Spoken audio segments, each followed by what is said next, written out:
નમસ્કાર વાલા વિદ્યાર્થી મિત્રો, હું કનુભાઈ ગુરુજી આપ સૌનું હાર્દિક સ્વાગત કરું છું. વિદ્યાર્થી મિત્રો, આજે આપણે પ્રકરણ 12 પૃષ્ઠફળ અને ઘનફળ એનું ઉદાહરણ 3 શીખીશું. સૌપ્રથમ એની રકમનો અભ્યાસ કરીએ. આપેલ આકૃતિમાં બતાવેલ એક લાકડાનું રોકેટ એક નળાકાર ઉપર શંકુમુખી બનાવેલું છે. રોકેટની કુલ ઊંચાઈ 26 સેમી છે, જ્યારે શંકુની ઊંચાઈ 6 સેમી છે. શંકુના પાયાનો વ્યાસ 5 સેમી અને નળાકાર ભાગનો વ્યાસ 3 સેમી છે. જો શંકુ આકારના ભાગને નારંગી રંગ કરવો હોય અને નળાકાર ભાગને પીળો રંગ કરવો હોય તો રંગ પ્રમાણે રોકેટના પ્રત્યેક ભાગનું ક્ષેત્રફળ શોધો. પાય બરાબર 3.14 લો. આવું એક રોકેટ બનાવેલું છે જેની અંદર ઉપરનો ભાગ શંકુ છે. એની અંદર જે શંકુ આકારની આ જે વક્ર સપાટી અને એની નીચે જે નળાકાર અને શંકુના પાયાની જે ભાગ છે એની વચ્ચેનો જે ભાગ છે, બરાબર, અહીંયા કંકણાકાર જે બને છે આવો, એવા ભાગની અંદર નારંગી રંગ કરવાનો છે. આ નીચેનો જે નળાકાર ભાગ છે એની અંદર પીળો રંગ કરવાનો છે. તો અહીંયા અલગ અલગ પહેલાં નારંગી રંગના ભાગનું ક્ષેત્રફળ શોધવાનું છે અને પીળા રંગના ભાગનું પણ ક્ષેત્રફળ શોધવાનું છે. બંનેને અલગ અલગ શોધવાના છે, બરાબર. સૌપ્રથમ આપણે આની અંદર જે માપ છે બધા લખી દઈએ, બરાબર. આપણે આગળ આઈડિયા આવશે. સૌપ્રથમ શંકુ માટે બધાએ માપ લખી દઈએ. તો શંકુ માટે સ્મોલ આર લઈએ, વ્યાસ ભાગ્યા 2 બરાબર. શંકુના પાયાની જે ત્રિજ્યા છે એ 5 સેમી છે. અહીંયા અલગથી મેં જે મોટું વર્તુળ બનાવ્યું છે શંકુના પાયાની ત્રિજ્યા છે એ 5 સેમી છે. તો અહીંયા લખીએ 5/2 સેમી.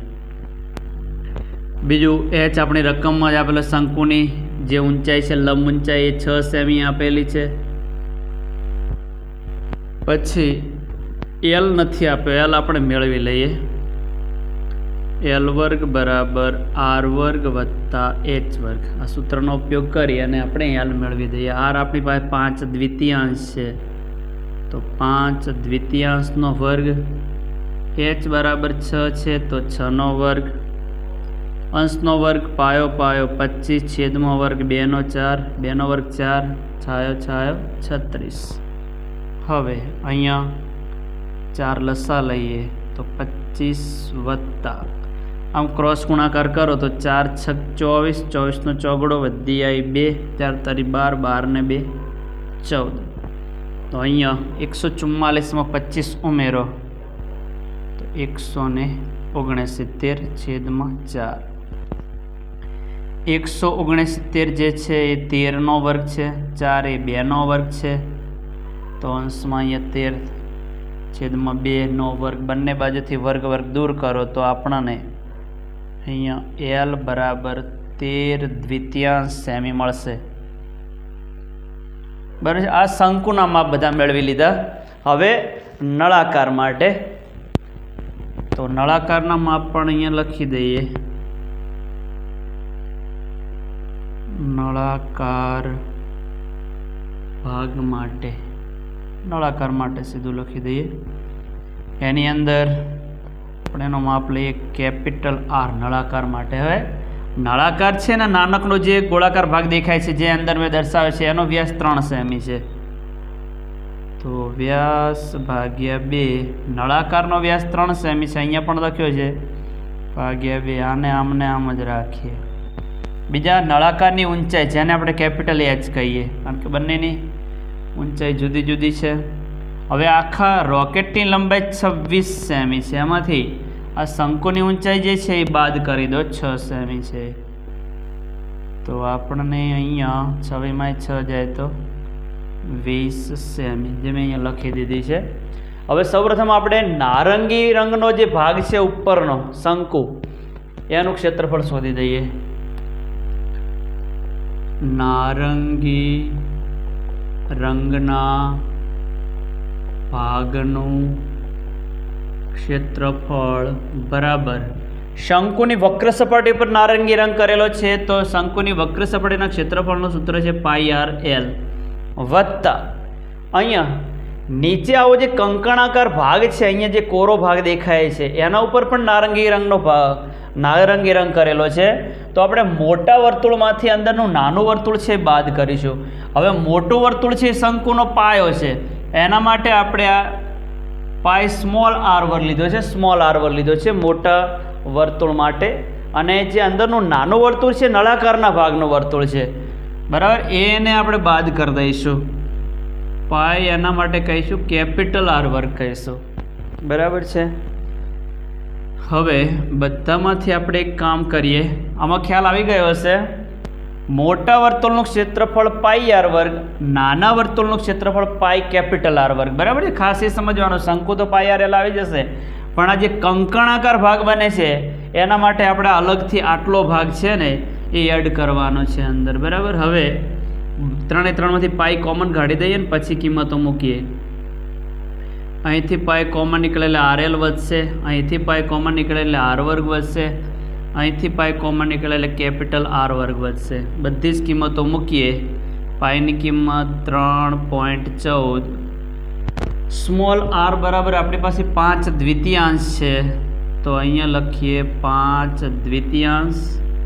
પછી એલ બરાબર આપણી પાસે 13 દ્વિતીયાંશ જે તરત જ મેળવ્યા છે, ત્યાં લખીએ 13 દ્વિતીયાંશ ઓછા વત્તા. ફરી પાછા અહીંયા સ્મોલ આર બરાબર 5 દ્વિતીયાંશ જ આવશે, 5 દ્વિતીયાંશનો વર્ગ આવશે, માઇનસ કેપિટલ આર બરાબર આપણે 3 દ્વિતીયાંશ મેળવેલા છે, તો 3 દ્વિતીયાંશનો વર્ગ, મોટો કૌંસ પૂરો કરીએ, બરાબર 3.14. અહીંયા 13 × 5 = 65. અંશનો ગુણાકાર કરીએ, છેદનો ગુણાકાર 2 દુ 4 વત્તા અંશનો ગુણાકાર પાયો 25 છેદમાં 2 નો વર્ગ 4. અહીંયા 3 નો વર્ગ 9, 2 નો વર્ગ 4, બરાબર છે. હવે આગળ 3.14 બધાના છેદમાં 4 છે, સળંગ 4 લખી દઈએ, બરાબર. અંશમાં હવે 65 વત્તા 25 માઇનસ 9, બરાબર છે. હવે અહીંયા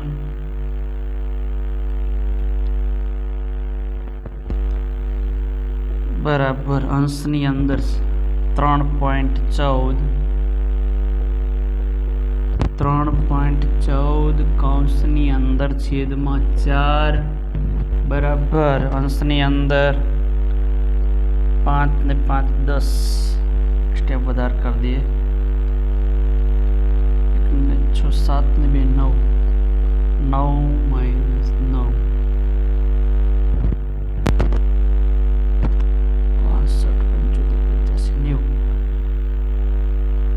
3.14 કૌંસમાં 10/9 જાય તો 1, અહીંયા 8/4 બરાબર 3.14 ગુણ્યા 81 ને 4 વડે ભાગો એટલે 20.25 મળે આપણને. સીધા જ લખી દઉં છું 20.25. અને 20.25 ને 3.14 વડે ગુણો એટલે 63.585 મળે, જે પહેલથી ગુણાકાર કરીને રાખ્યો છે મેં. પહેલાં સાદો ગુણાકાર કરી દેવાનો, પછી પોઈન્ટ, પછી 2 ને 2 4 અંક છે, જમણી બાજુથી 4 અંક કાપી દેવાના, તો 63.5850 મળે. પાછળ 0 ના લખીએ તો ચાલે, તો આપણને 65.585 સેમી સ્ક્વેર આ આપણને નારંગી ભાગનો જે ક્ષેત્રફળ છે મળશે, બરાબર છે.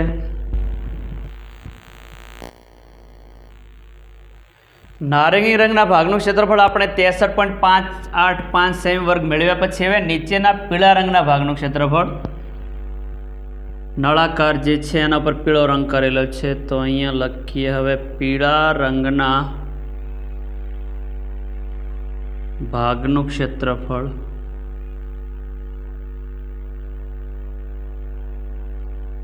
બરાબર નળાકારની વક્ર સપાટીના ક્ષેત્રફળનું સૂત્ર 2πr/h, આના આપણે કેપિટલ અક્ષરો લીધા છે, 2π કેપિટલ R કેપિટલ H લખીશું.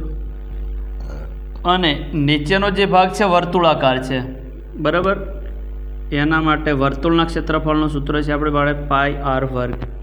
બરાબર, બંને કેપિટલ અક્ષરો જ રાખ્યા છે બધાએ. હવે પાઈ કોમન કાઢી દઈએ, પછી કિંમતો મૂકીએ. તો પાઈ કોમન કાઢીએ તો અહીંયા 2 વધશે, પાઈ બહાર નીકળે એટલે h વધશે, પાઈ કોમન નીકળે એટલે એક r વધશે. ને હવે કિંમતો મૂકીએ તો પાઈની કિંમત 3.14 ગુણ્યા કેપિટલ R જે છે એની કિંમત આપણી પાસે 3/2 લીધેલી હતી, કારણ કે નળાકારનો જે વ્યાસ છે 3 છે. 2 ગુણ્યા h આપણી પાસે 20 છે, ગુણ્યા કેપિટલ R બરાબર ફરી પાછા એને 3/2 સાદુરૂપ આપીએ તો અહીંયા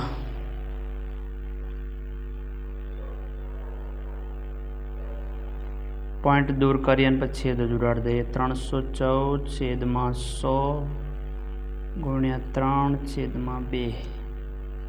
અહીંયા 20 × 40 વત્તા 3/2. અહીં એકમનો 4 છે, 2 વડે ભગાશે 157 આવે. 314 ને 2 વડે ભાગો એટલે 157. 157 ને 3 વડે ગુણ દઈએ અને કૌંસમાં સાદુરૂપ આપી દઈએ. તો 157 ને 3 વડે ગુણીએ 3 × 21, 21 નો એકડો વધી આવી 2, 3 × 5 15, 15 ને 2 17, 17 નો સાતડો વધી આવી 1, 3 × 1 3, 3 ને 1 4, 471/100.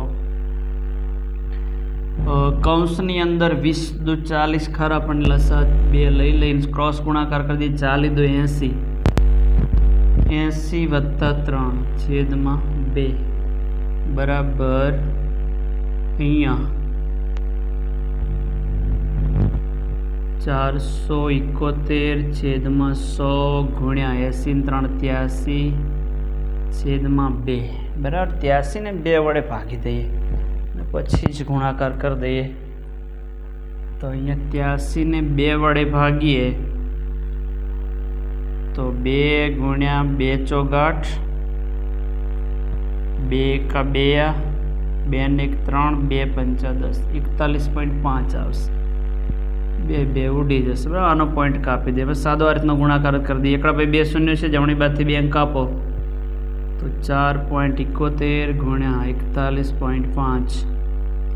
અહીંયા આપણે 4.71 અને 41.5 છે, બંનેનો સાદો ગુણાકાર કરીએ તો આપણને 195,465 મળે બરાબર. પણ એ પોઈન્ટ પછી 2 અંક છે, અહીંયા પોઈન્ટ પછી 1 અંક છે. 1 2 3, જમણી બાજુથી 3 અંક આપો તો 195.465 સેમી વર્ગ મળશે બરાબર છે. તો વિદ્યાર્થી મિત્રો આ દાખલો છે, આ રીતે ગણી શકાય. વિદ્યાર્થી મિત્રો આ પ્રકારનું પ્લેલિસ્ટ બનાવેલું છે, જેની અંદર આ પ્રકરણના સ્વાધ્યાયના તમામ દાખલા મૂકેલા છે, જેને જોઈને શીખવાનો પ્રયત્ન કરજો. અને વિદ્યાર્થી મિત્રો હજુ તમે મારી ચેનલને સબસ્ક્રાઈબ ના કરી હોય તો સબસ્ક્રાઈબ કરી દેજો. Thank you very much. ખૂબ ધન્યવાદ. જય મા સરસ્વતી.